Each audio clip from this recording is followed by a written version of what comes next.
Hi, everyone, and welcome to another Letters of Alia episode on our Aligning Authenticity podcast, where we talk about all things mental health. I just want to say thank you to everyone for all the letters that you have been submitting. It has been really inspiring, and I'm looking forward to actually address all of these letters. It's just that right now I'm also figuring out the podcast setup also. Okay, and as you can see today, the setup's looking a bit different, so let me know your thoughts on it. But anyway, back to today's episode. For this episode is where we're going to deep dive a little bit more into a topic which may not be particularly comfortable for a lot of people, but let's just see how we get on. Our letter this time round is from Hopeful Rina, who shares that she and her husband they use porn and masturbation to satisfy their sexual needs because of their busy parenting schedules, right? So it's not where they've not tried scheduling intimacy, but they often miss it because they're either too overstimulated or exhausted, handling the kids throughout the day and aside from their work schedules. And they also feel conflicted as practicing Muslims and want to be good role models, but they do find themselves falling back to this cycle every once in a while. So I just want to put it out there that this is, of course, a podcast on mental health.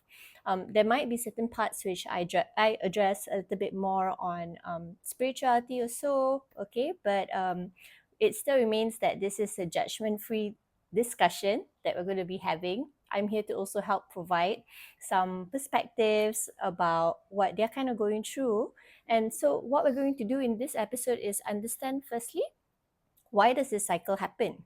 And what are some of the shifts that we can do to bring about much more empowered decisions? I'm not here to really preach on, okay, what you should do, what you should not do. We're all adults. But let's just go a little bit more into, like what I mentioned, why this happens and what we can do about it. So, in summary, some of the key themes for us to actually highlight when it comes to Rina's letter, one is that busy parenting schedules might make it harder to maintain intimacy between a couple or for them to actually have consistent intimacy. The second one is that porn and masturbation have become a fallback, but of course, with that, there are a lot of those guilty and conflicting feelings. Third is that yes, they do try to stop, but they keep falling back into the habit, and they are also concerned about a possible porn addiction, and they are looking for an alternative approach. Firstly, let's talk about how we can actually understand the cycle of porn in use in relationships. Believe it or not, there are actually a lot of people, not just married couples or so, or not even just parents, who face these issues when it comes to porn. Single people or attached people or so, this is something which is becoming a little bit more of a theme or a trend, but let's have a healthy discussion about it. So, firstly, at least in this situation itself, when it comes to Hopeful Rina, her husband, and her kids, there is what we would call the exhaustion loop. All right. And what that looks like is where um, tired parents, they might actually be super exhausted and then they're looking a bit more for a quick fix. Okay, so because when you think about it, parenting is very relentless, right? It's not like you always have that free time or so. Okay, kids, they tend to need a lot of attention, and that leaves very little time for emotional connection. Okay, so by the end of the day, it's understandable that both parents also feel a bit more overstimulated, and at that time to actually invest that energy or so into, having a bit more of jiggy time, you can feel too drained to actually engage in intimacy. Porn actually starts to feel like a very easy option, okay, because it's quick, it requires no effort, or very little effort, right? All you do is like pull up the laptop. Porn can be a way to escape the exhaustion because it also provides this instant gratification, right? You access it completely, very easily. It's where you have this dopamine spikes. Of course, we feel good about it. It's kind of similar to when we are scrolling on our phones when we are stressed. So while we feel good in that moment because you might be watching a lot of different videos or so, but it doesn't really reduce the stress or the exhaustion that you might be feeling. it can distract you, but whether it really helps contribute to a certain situation or not. So when porn starts feeling like the easy option, this in itself can also create what we call an avoidance pattern. So instead of turning to one another as a couple, it's where you might start to avoid talking about certain emotions. Instead of addressing possible intimacy needs together, you're like, okay, I have this option for me to turn to. Porn then becomes the default option. The more that couples rely on porn, the less that you tend to rely on each other, because why would you need to? You're already getting your fix somewhere else. This is how that cycle can actually begin, and there is also a hidden cost on relationships itself. One such cost is the emotional disconnection that can happen within a couple. Okay, so they start to feel a bit more like roommates instead of partners. Second is the changing sexual expectations. So because you are watching quite a bit of porn, that's where you might somehow be subconsciously primed to feeling like, oh, so whenever I have sex, it should kind of fit some of these expectations. In that sense, porn also shows a very unrealistic picture of intimacy, right? Because it's a lot of it is scripted or it's acted out. It's not really genuine. Real sex can feel as if it's a bit more boring, not as exciting. Third is where long term usage can also lead to a lower natural desire for one another. For example, because when you're watching porn, you can kind of maybe pick and choose what kind of porn to consume. That's where you might suddenly feel like, oh, my partner doesn't have maybe certain features. I don't find them as attractive. Porn can also make you feel less sexually confident because it can lead to certain insecurities. And last but not least is also where using porn very regularly, it can lead to less emotional safety, because in the long run, what then tends to happen is that couples start to feel very disconnected, because again, they're not fulfilling each other's needs. As time goes by, there's a much bigger gap that happens, and they become less equipped, or they don't really know how to bridge the gap. It's kind of similar to how certain couples, it's like they grow apart after a number of years, when they're leaving certain issues unresolved. Same concept. So overall, as a cycle, what we then have is where it's first exhaustion, then to porn, and then the emotional distance grows. After that is where real intimacy starts taking much more effort. Porn becomes the default. So that's how that cycle is actually formed. That when we are stuck in the cycle, we don't feel like there is really a way out. And of course, that is also reinforced. Every time that you're trying to actually break away from it and then you come back to it, it also can lead to us feeling less motivated. So I'm just here to assure you in that sense that breaking the cycle, it does not have to be super complex. It just involves making a few little shifts and to rebuild or reconnect again with one another. It's really about introducing small, meaningful moments of connection that feel natural, not forced. So how do we actually break the cycle and make this shift? When we're having to balance parenting and connection, it can also feel a little bit more challenging, especially if you don't exactly have access to like a helper or a babysitter around the clock.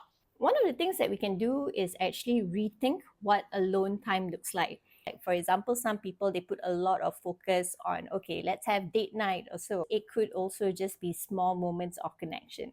Another interesting hack is how you can create a mini transition time. Okay, so that means like when you are moving from the role of a parent to the role of a partner. So what that looks like is like having just like maybe 5 to 10 minutes of alone time. That means for yourself, like maybe you want to take a quick shower or change your clothes. What this does is it tells your brain that, okay, parenting time is over. It's now time for me to reconnect with my partner. And because it's a very real thing when it comes to kids, you can also involve them in energy management. You can set up some quiet time routines for the kids so that they can kind of unwind before they go to bed, and they also are aware that this quiet time is actually parents alone time too. So what we're doing with that is that we're normalizing that parents need downtime too. And this is actually something that is healthy for the whole family. The second big bucket of it is addressing the porn in a much more conscious way. As a starting point, we can shift the perspective from sex to closeness. Intimacy isn't just about the physical act, it's about how close you feel with one another. And this can be even simple acts such as lying down, holding hands, chatting and cuddling, and some other alternative ways that we can do to actually reignite the desire in a relationship. One is to actually schedule shorter, more spontaneous times. Not everything really needs to be tracked. We don't always have to wait for the perfect time. Playful banter is also a good one, flirting with one another. Another one is actually, instead of trying to find your separate ways of dealing with the stress, is to engage in certain relaxation activities together. So instead of trying to address it separately, thinking that, oh, this is your stress, you handle it, my stress, I handle it, is to do certain activities such as like maybe having tea together, reading together, guided breathing, or enjoying each other's quiet time together before going to sleep. What can we also do about the relapse cycle? How do we overcome it if we feel that we constantly just kind of keep coming back to port? We can first understand that breaking a habit takes time, as how it is with maybe your fitness habits or even your food habits. It's not about willpower alone. Okay, so some people think that, oh, if I'm not able to break the cycle, it's because I'm not motivated enough, which is really not the case. What you need are actually systems or certain processes that work. And that can look unique for different people. When you are turning to porn, you're looking for that certain dopamine hit. So your brain, in that sense, could actually already be wired to want that hit. And that's what can make it very difficult for us to actually break the cycle of. If we are looking at the faith-based reflection part of it, so understandably, sometimes even when we are practicing a certain religion, we can be very hard on ourselves. But in the bigger picture, at least, it's recognizing that it's really more about progress rather than perfection. So instead of focusing on guilt, we want to focus more on growth. Another way that we can actually look at it is to see that, okay, everything that I'm doing, it's being seen. God sees the effort, not just the perfection. And it's also about redirecting the desires towards one another. So that's where you're looking at your spouse as a source of comfort and relief. And if we're looking at more mindfulness based approaches, a very powerful one is for us to actually acknowledge the urges that we have. You can take it as cues, like, oh, okay, I'm starting to feel this way. Like, for example, I'm starting to feel stressed, and that is what's leading me to feel like I want to watch porn. Instead of resisting urges, how can we then observe these urges without judgment and then redirect that energy into rebuilding the connection rather than suppressing it? An important thing to remember is that small intentional steps can make all of the difference. It doesn't have to be super complex or a hugely detailed framework for you to actually act upon.